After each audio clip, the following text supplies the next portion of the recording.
she was sharp as a tack up until probably 2 weeks before she crossed over. Before she had her cancer surgery several years prior, she's, sitting in her little hospital room and the little orderly comes in. He goes, "What are you giving me?" And she goes, "What are you giving me?" He goes, "Plavix." Plavix is a blood thinner. Mm. She looks at him and goes, "I'm having surgery tomorrow. What are you doing?" Now imagine If you she didn't can't talk. know. Oh, yes, she did. Yeah. But imagine if you couldn't talk. That person Yeah. would have bled out on the, okay, and having no idea. And then that would have been covered up because nobody would have taken, right? Mhm. And so that's one of the reasons why I wrote the book, because no one talks about that stage of life.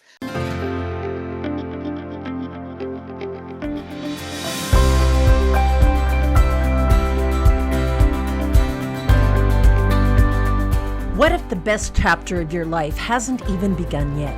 What lies within you is the power to live brighter, bolder, and truer than ever before. So welcome to Vivatude, where caregiving, connections, and career come into balance, and where your vitality, vision, and voice shines through. Because the revolution isn't out there, it's already within you. Welcome to Vivatude.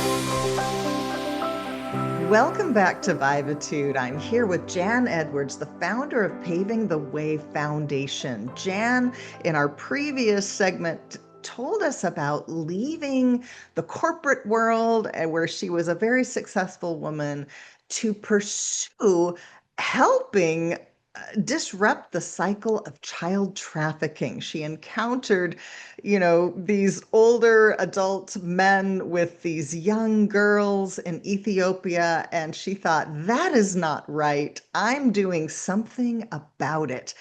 And while she was launching this new nonprofit, there's a saying, man plans and God laughs, that we have a plan and then things go. And for those of you out here who may be caregivers, you're looking after a loved one, a parent, someone else who needs help in their life, that happened to you in the middle of all of this. So tell me about that story where you became a caregiver in the middle of launching this mission. Well, it was before I launched it, right? Okay, So, before, yeah, got so it. I was my mom's caregiver for 9 years. She passed away in 2015, so you can do the math. Um, and so that was towards the end of, she was 90 when she passed. So towards the end of a parent's life, they talk about the cycle, right? Like you're an infant and you're good, good, good, and then you go back, literally you revert back to being a child. And she was, physically challenged, walk with a walker and had eyesight in only one eye. So when I came back from Ethiopia, and there was a period of time, right? I came back from Ethiopia in 2013 and I didn't, I shot my film in 2015, 2016, 2015. We launched it in 2017, right? So, um, Yes, and this was a film about yeah, trafficking. yes, And tell yes, me the yeah. name of Yeah, the it's called Trapped in the Trade. It's trapped. Well, Trapped in the Trade. it's trapped film, and I'll send you the link to it. But so this isn't like I went to Ethiopia and started doing this. I want people Yeah, the sure. timeline. You had Um, to yeah, figure yeah. it out, It figure out was your it next was an steps. overtime phenomenon. But Mhm. while this was happening, was the end of my mom's life, the last 2.5 years of my mom's life, and um, I became the resident expert. So first of all, I have a medical background. My mom was an occupational therapist by degree, a hand therapist by trade. So I spent a Mhm. lot of time in medicine. And again, if you put that whole warrior, defensive, not going to mess with my people kind of mindset on, that's pretty much how I handled my mom, and her care. So, anytime she ended up in the hospital, I was always there. We always had a caregiver with her, or, sometimes my daughter was there. But I was unwilling to leave my mother alone because I know how hospitals operate. It's even worse now. And same thing with Yeah. the recovery care and all of that. And not everybody has that capability. My mom was wise and she saved some money. So we used some of her money and some of my money. But that was it was interesting because I had gone to Geneva And I came back specifically for my birthday, um, Hmm. to be on a panel at the UN about, violence against women and all of that. And I came back for my birthday, and then she passed the following month. But I came back specifically for my birthday so she could celebrate my birthday with me. Because I had no clue, right? You have no idea when people are going to leave. But during her journey, the 18 months she lived with me, we I had to call the ambulance 7 times. Yeah. Okay. Mm. So, having and so learning how to navigate that system. I got to know her physician. I got to know the nurses. So every time she fell, and I know we were headed to the ER or they were headed to the ER and I would meet them, right? I printed Mhm. out all of her medications. I had that in her DNR at a folder at the front door. I had that in a folder to go with me or to go with the caregiver. So whoever was driving her or the ambulance driver. So we had all the information needed because more older people die of misuse of drugs than Mm. anything else because they're not there to speak for themselves. And when my mom had her cancer tumor surgery, my mom's bright as she was sharp as a tack up until probably 2 weeks before she crossed over. Before she had her cancer surgery several years prior, she's, sitting in her little hospital room and the little orderly comes in. He goes, "What are you giving me?" And she goes, "What are you giving me?" He goes, "Plavix." Plavix is a blood thinner. Mm. She looks at him and goes, "I'm having surgery tomorrow. What are you doing?" Now imagine If you she didn't can't talk. know. Oh, yes, she did. Yeah. But imagine if you couldn't talk. That person Yeah. would have bled out on okay, and having no idea. And then that would have been covered up because nobody would have taken, right? Hmm. And so that's one of the reasons why I wrote the book, because no one talks about that stage of life. I was raising my daughter and caring for my mom and trying to work all at the same time without a husband or any siblings. It was me, myself, and I. And people wonder why Yes. I'm so focused. I had to be. I had no other choice, right? There is no other choice but to be that when you're in that space. And so, Jan just mentioned the book. I'm going to give the title of the book. So yeah. while she was, preparing to launch the foundation, caregiving her mom, she wrote a book called Managing Your Aging Parents While Maintaining Your Sanity.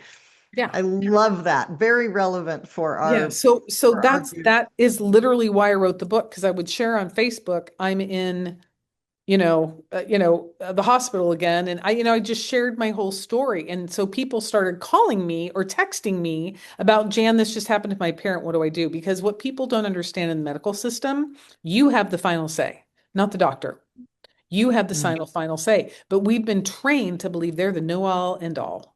They know everything. Yes. And I remember there was a time when she was in the ER and my mom was super teeny tiny, 4'8". She had teeny tiny veins that would roll. So imagine trying to get a PICC liner, okay? It's Mhm. painful. It's already painful when they poke you. And they're in there Yeah. digging, trying to find an artery or a vein, right? So I would generally give them 2 shots. And Hmm. I'd look at her, I go, "You got 2 times to do this. And if that doesn't work, I either need you to get me someone with a little more experience, a little gray hair, right? Or I need you to get the phlebotomist."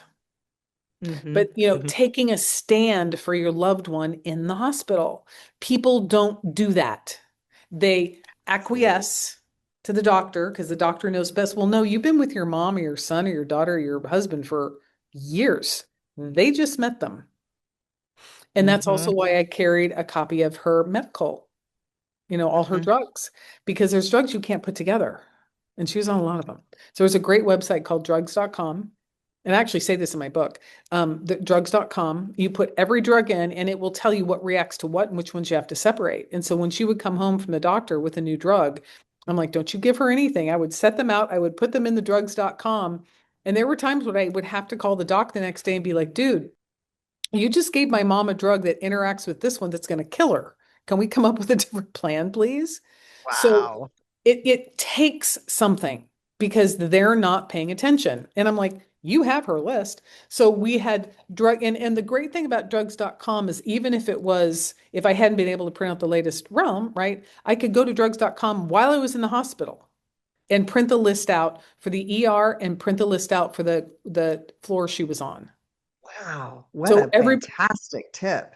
and then the last thing I did almost every single time, well, really the last probably 5 years of her life is we kept a composition journal because I wanted to know what was happening if I wasn't there, whether it was at home or in the hospital. Did she eat? Did she not eat? Did she sleep? Did she, Mm, what happened? Was she in a good mood? Was she up? Was she down? Like, how was she? Right? And so that kept a continuity of care and a continuity of conversation because I knew my mom's temperature ran low.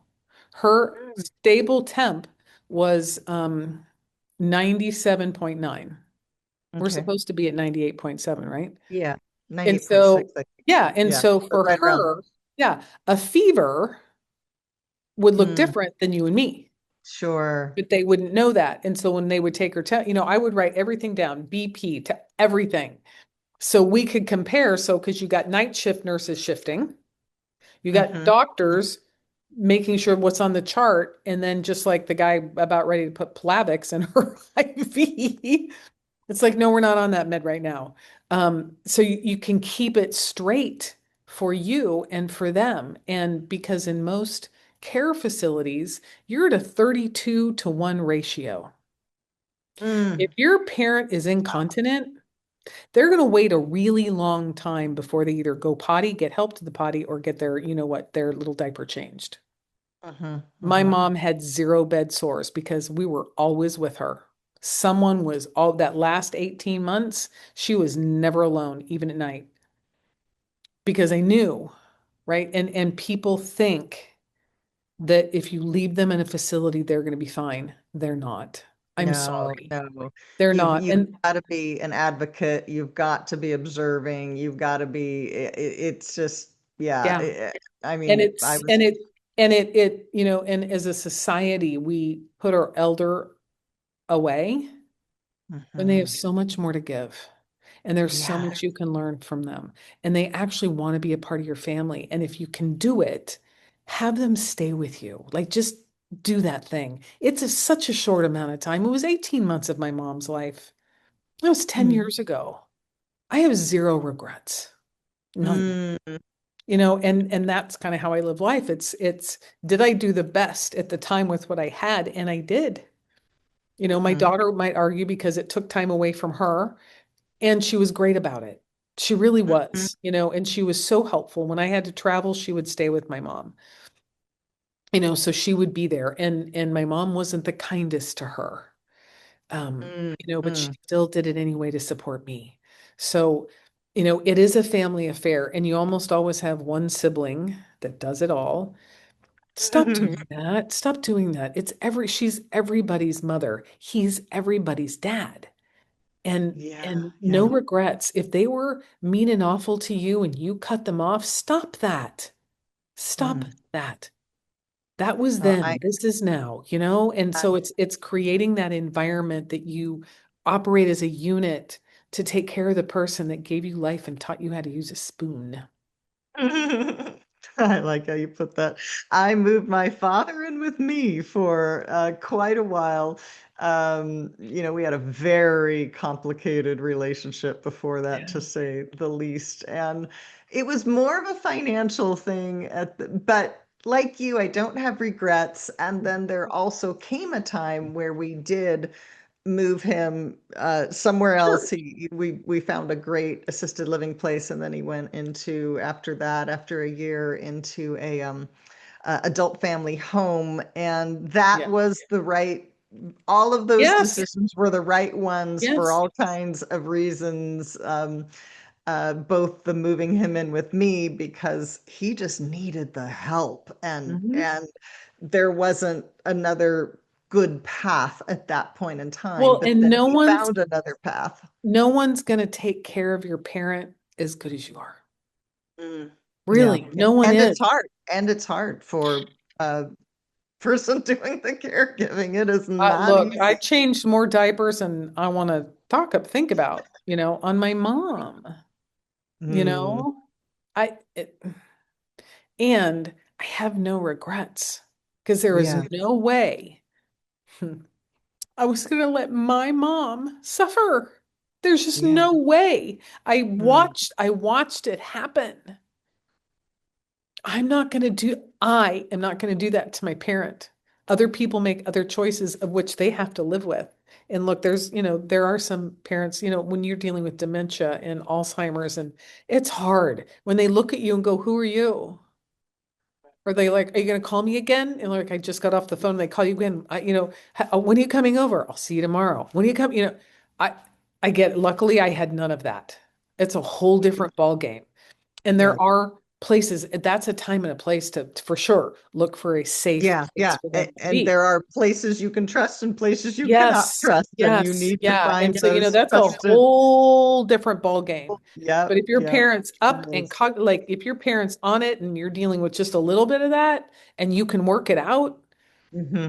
it works for you and for them financially, of course, because they can help with, rent and electricity and stuff. But Yeah, it yeah. I gives mean, you, yeah, it gives you time to be with them. And it gives you time to ask them the questions that probably nobody's ever asked them. Like, what was your favorite thing about your childhood? What's your favorite memory about your siblings or your parents or, your favorite summer trip? Like you get to get their history from their point of view because it's mostly really all they can remember. And it's great. It's I entertaining. love that. Yeah, you can videotape it. I used to do that all the time. I'd say to somebody, one of my friends, ask my mom about their time in Africa.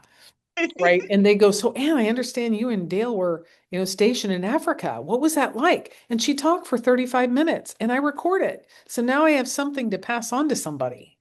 And I her love history that. doesn't die. Right. So that's the other piece too, is because when we go, Kate, there ain't nobody here to tell our story. I love that. I love that. Thanks so much, Jan, for sharing that. When we come back, we are going to talk about when you pursue your passions, your crazy ideas. We're going to talk about thriving financially when you're coloring outside the lines, taking some of these risks. And I will be right back with Jan Edwards on Vivatude. And thanks for listening to Vivatude. 4 hosts, one each week. We help you revivitude your next chapter because purpose, passion, and prosperity isn't out there. They're already within you. Brighter, bolder, truer. Vivatude.